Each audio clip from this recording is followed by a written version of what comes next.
এই যে দেখেন এই লেবুও ধরছে। আসসালামু আলাইকুম। সমাজে কারা বেশি অবহেলিত জানেন? আমাদের মতো যারা ক্ষুদ্র উদ্যোক্তা আছে তারা।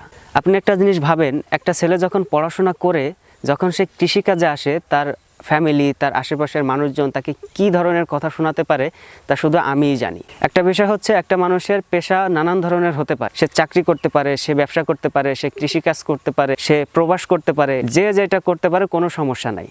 কিন্তু সমস্যা হয়ে দাঁড়ায় যখন একটা শিক্ষিত ছেলে যখন কৃষিকাজ করতে আসে, তখনই আশেপাশের মানুষজন বলবে, তুমি তো পড়াশোনা করছো, তুমি এই ধরনের কাজ করলে আমাদের ভালো লাগে না।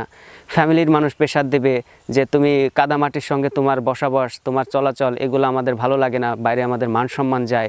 আবার আত্মীয় স্বজন বলবে যে তোমার সমস্ত ফ্রেন্ড সার্কেল, তোমার কত জায়গায় কত ভালো বন্ধুরা আছে, দেখো তারা কি করতেছে, আর তুমি কি করতেছো। মানুষ শহরে যায়, তুমি শহর থেকে পড়াশোনা করে এসে গ্রামে আসছো।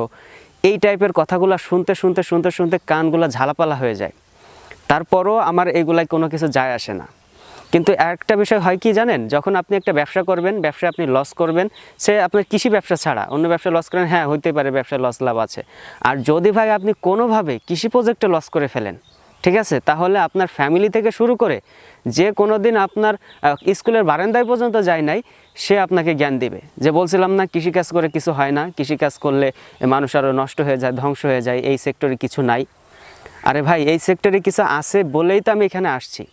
এখন আপনি মনে করেন যে সাধারণ একটা কৃষক, সে তার প্রতিদিনের রুটিন হচ্ছে সে একজনের জমিতে আপনার জন দিবে আর কিছু চাষবাস করবে, সেটা নিয়ে তার ফ্যামিলির চাহিদা মেটাবে।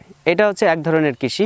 আর আরেক ধরনের কৃষি হচ্ছে সে বাংলাদেশে একটা বিপ্লব ঘটাবে, মানুষের আমিষের চাহিদা পূরণ করবে, মানুষের খাবার প্লেটে যাতে নির্ভেজাল একটা জিনিস ওঠে সেটার জন্য চেষ্টা করবে। এইটার জন্য আসলে কেউ কোনো মাথা ব্যথা নাই। উন্নত বিশ্বের দিকে তাকান, সেখানে দেখেন কৃষি যে পেশা, এই পেশাটাকে মানুষ কতটা সম্মান করে। তখন কিন্তু প্রাউড ফিল বলা যায় যে আমি একজন কৃষক, আমি কৃষিকাজ করি, আমি ফসল ফলাই, মানুষের কাছে নিয়ে যাই। কত সুন্দর একটা পেশা। কিন্তু এই পেশাটাকে আমাদের বাংলাদেশের মানুষ এত ছোট করে দেখে, ভাই বলার অপেক্ষা রাখে না। এখন বলবেন যে যারা সফল হয়ে গেছে তাদেরকেও তো মানুষ উঁচু লেভেলে দেখে, যারা আপার লেভেলে আছে তারা তো আছেই, কিন্তু যারা ক্ষুদ্র মাঝারি কৃষক, মাস গেলে 50-60 হাজার টাকা ইনকাম করতেছে, আর আপনি একজন সরকারি চাকরিজীবী, সে মাস গেলে 30 হাজার টাকা ইনকাম করতেছে, তার পাশাপাশি নিয়ে দাঁড়ান, দেখবেন যে সরকারি চাকরি করে তাকেই বেশি প্রাধান্য দিচ্ছে এবং তাকেই বেশি সম্মান করছে এবং তার সম্পর্কে বেশি জানার আগ্রহ। কিন্তু যে লোকটা গ্রামে থেকে আপনার মাস গেলে 50,000, 60,000, 1 লক্ষ টাকা ইনকাম করতেছে আর 10 জন মানুষের কর্মসংস্থানের ব্যবস্থা করে দিচ্ছে, এই মানুষটাও অবহেলিত। এই মানুষটাকে মনে মনে আসলে সবাই ছোট করে দেখে, যদিও উপর দিয়ে বলে না ঠিক আছে সমস্যা নাই, কৃষিকাজ তো ভালো, কিন্তু আসলে ভিতর ভিতরে মানুষ এই চোখেই দেখে। তো বিষয় হচ্ছে, এগুলো আসলে বললাম কেন, এগুলো মনের অনেকটা আক্ষেপ থেকে বললাম, এগুলা বিষয় না। মানুষ কে কি বলল, কে কি করলো, এগুলো আমার দেখার টাইম নেই। আমি আজকে আপনাদেরকে দেখানোর চেষ্টা করব আমাদের এই প্রজেক্টে আমি কিছু 12 মাসি সিডনেস লেবু গাছ লাগিয়েছিলাম। গাছের বয়সগুলো প্রায় 1 বছর হয়ে গেছে। মূলত গাছের বয়স যখন 8 মাস ছিল তখন থেকে ফুল ফল আসতে শুরু করেছিল অল্প অল্প। আমাদের বাসার যে চাহিদাগুলো আছে সেই চাহিদাগুলো পূরণ হতো। কিন্তু এখন এই মুহূর্তে আমাদের সমস্ত গাছগুলোতে প্রায় ম্যাক্সিমাম ফুল চলে আসছে, সেগুলোই আপনাদেরকে আপডেট ভিডিওগুলো দেখানোর চেষ্টা করব। তো বন্ধুরা চলেন আমাদের সেই 12 মাসি যে সিডনেস লেবু গাছগুলো আছে সেই লেবু গাছগুলো দেখার চেষ্টা করি এবং সেখানে কিভাবে আমরা পরিচর্যা করছি এবং লেবু গাছের কি ধরনের সমস্যাগুলো হতে পারে এই নিয়ে আপনাদেরকে বিস্তারিত একটা ধারণা দেওয়ার চেষ্টা করব। তো চলেন আমাদের 12 মাসি সিডনেস লেবু গাছগুলো দেখা যাক। সো বন্ধুরা, এই হচ্ছে আমাদের সেই 12 মাসি সিডনেস লেবু গাছ। আমাদের লেবু গাছের বয়স আজ হচ্ছে প্রায় 1 বছর হয়ে গেছে। মূলত এখানে আমরা একটি ডাল রোপণ করেছিলাম মাত্র, এটা হচ্ছে গুটি কলম নিয়ে এসেছিলাম আমরা। তো বন্ধুরা দেখেন, এই যে আমাদের গাছগুলাতে কিন্তু এই গাছে প্রথমবারের মতো এই যে ফুল আসছে, তো এই যে ফলও দেখা যাচ্ছে, এখান থেকে ফল আসবে ইনশাল্লাহ। এবং এই যে দেখেন থোকায় থোকায় এই যে ফল আসছে, এই যে দেখেন থোকায় থোকায় ফুল আসছে। তো বিষয় হচ্ছে আমাদের গাছগুলো আপনাদেরকে একটু দেখাই, যে এই যে দেখেন আমাদের মাত্র 1 বছর বয়সী গাছের এই যে দেখেন গোড়াগুলো কত মোটা হয়েছে এবং ডালগুলো কত মোটা মোটা হয়েছে। তো আপনাদেরকে বলে রাখি, আমরা কিন্তু যখন গাছগুলো রোপণ করেছিলাম এরকম একটা চিকন ডাল রোপণ করেছিলাম বর্ষার সময়।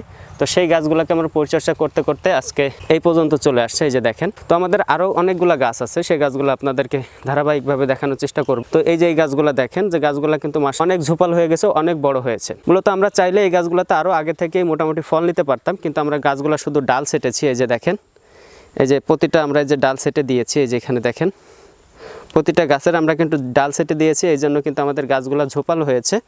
এই যে দেখেন এই যে ডাল ছাটা এখানে। তো চলেন আরো অনেক কিছু গাছ দেখাই। সো বন্ধুরা এখানে দেখতে পাচ্ছেন আমাদের আরো একটি গাছ। এই গাছে দেখেন প্রচুর পরিমাণ ফুল আসছে। এই যে দেখেন ফুল দেখা যাচ্ছে এবং এই গাছে এদিকে তাকান, এদিকেও ফুল আসছে। এই যে গাছের লেবু চলে আসছে অলরেডি। প্রথমবারের মতো গাছ তো প্রথমবার আসতেছে, তো আমরা এবার রেখে দিচ্ছি।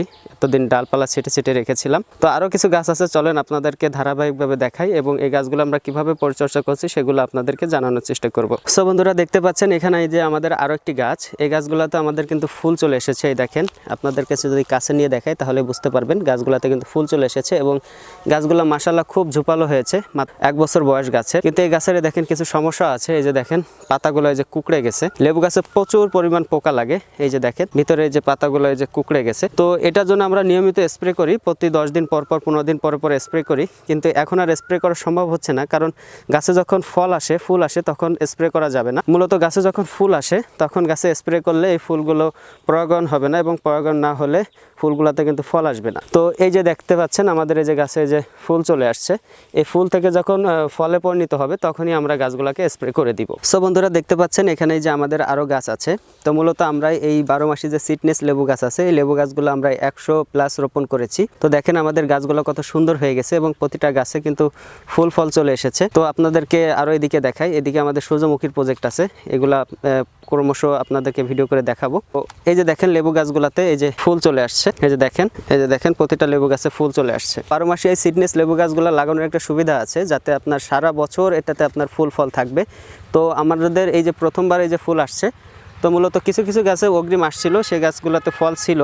তো এখন আবার নতুন করে এই যে আসছে, দেখেন এই যে প্রতিটা থোকায় থোকায় আপনার ফুল, এই দেখেন দেখতে পাচ্ছেন। তো মূলত এই গাছগুলো আমাদের বয়স আছে 1 বছর। তো 1 বছরে আমাদের গাছের গ্রোথ এমন এসেছে, আমরা মূলত প্রতিনিয়ত গাছের ডালগুলো ছেটে দিতাম, যার কারণে হচ্ছে গাছগুলো এরকম ঝোপালো হয়ে গেছে। তো লেবু গাছ ছাটা প্রয়োজন। লেবু গাছ যখন ছোট থাকবে তখন থেকে আপনার লেবু গাছগুলোকে আপনার ছেটে ছেটে এটাকে ঝোপালো করে ফেলতে হবে। তো আমাদের আরও এখানে লেবু গাছ আছে, আর সাইডে দেখতে পাচ্ছেন আমাদের যে সূর্যমুখী বাগানে কিন্তু অলরেডি ফুল চলে আসছে। তো এই যে দেখেন এখানে কিছু গাছে এই যে দেখেন ফুল চলে আসছে। এই যে দেখেন লেবু গাছে এই যে লেবু আছে, আপনাদেরকে দেখাই। এই যে দেখেন এই লেবুও ধরছে। তো এটা সারা বছর আপনার লেবু থাকবে এবং সেই সাথে যে এদিকেও দেখেন, এদিকেও আমাদের এই যে গাছে এই যে ফুল চলে আসছে, দেখেন কত ফুল আসছে। তো 1 বছরে আমাদের গাছের গ্রোথ এতটুকু এসেছে এবং এই গাছগুলো আমাদের প্রায় 100+ রোপণ করা আছে। সো বন্ধুরা এই ছিল আমাদের লেবু গাছের আপডেট। আপনারা যারা নিয়মিত এই সমস্ত ভিডিও পেতে চাচ্ছেন তারা অবশ্যই আমার চ্যানেলটিকে সাবস্ক্রাইব করবেন এবং প্রতিনিয়ত এই টাইপের ভিডিওগুলো আপনাদের মাঝে উপহার দেওয়ার চেষ্টা করব। মূলত কৃষিকাজে আসলে মনটা অনেক ভালো হয়ে যায়, যখন আপনি একটা গাছের সঙ্গে দেখা করবেন, কথা বলবেন, তখনই আপনার অনেক ভালো লাগবে। অনেকে বলতে পারেন যে গাছের সঙ্গে কথা বলে কিভাবে, মূলত গাছ কখন কি চাচ্ছে, গাছের কি রোগ বেলা হয়েছে কিনা, এগুলো যখনই আপনি ফাইন্ড আউট করতে পারবেন তখনই আপনার গাছের সঙ্গে কথা বলা হয়ে যাবে। এই যে আমার পিছনে দেখতে পাচ্ছেন সূর্যমুখী রোপণ করা আছে, এই সূর্যমুখী নিয়ে আপনাদেরকে ভিডিও দেওয়ার চেষ্টা করব। তো সবাই ভালো থাকবেন, সুস্থ থাকবেন, আল্লাহ হাফেজ।